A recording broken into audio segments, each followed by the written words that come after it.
বিশ্বাস করেন ওমর রাদিয়াল্লাহু আনহু বলছেন, যে কোরআন হাতে নিয়ে বলছি আমি, উমর ইবনে খাত্তাব রাদিয়াল্লাহু আনহু একদিন তার উটের ময়লা পরিষ্কার করছেন, যখন তিনি অর্ধেক বিশ্বের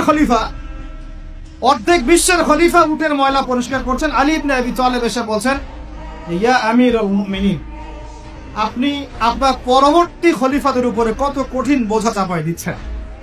এত কিছু করার পরে নিজে উটের বোঝাও, উটের ময়লাও পরিষ্কার করছেন, আমাদের জন্য এত কঠিন করে দিলেন খেলাফতের দায়িত্ব। তখন ওমর ইবনে খাত্তাব বলছেন এই কথাটা শুনে, তিনি বলছেন যে আমাকে উচ্চ প্রশংসায় ভাসিও না, ইয়া আবুল হাসান। আবুল হাসান হচ্ছে আলী রাদিয়াল্লাহু আনহুর নাম। হে আলী, আমাকে উচ্চ প্রশংসায় ভাসিও না। আমি ভয় করি ইরাক তো তখন মুসলমানদের আওতায় আছে, ইরাকের ফোরাত নদীর কিনারায় যদি কোনো ছাগলের বাচ্চাও না খেয়ে মারা যায়, আমি ওমর ভয় করি কাল কিয়ামতের মাঠে আল্লাহ আমাকে এর জন্য জবাবদিহি করা। কি বুঝলেন?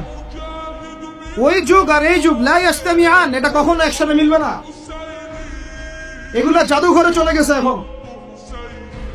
তিনি বলছেন ওমর রাদিয়াল্লাহু আনহু, যিনি জান্নাতের সার্টিফিকেট প্রাপ্ত মানুষ, যার জান্নাতের ঘর আল্লাহ রাসূল দেখে এসেছেন, তিনি বলছেন যে আমি ভয় করি ইরাকের ফোরাত নদীর কিনারায় কোন মেষ পালক বা ছাগলের বাচ্চা, মেষ শাবক, তারাও যদি না খেয়ে পানির পিপাসায় মারা যায়, আমি ওমর ভয় করি কাল কিয়ামতের মাঠে আল্লাহ আমাকে জবাবদিহি করো।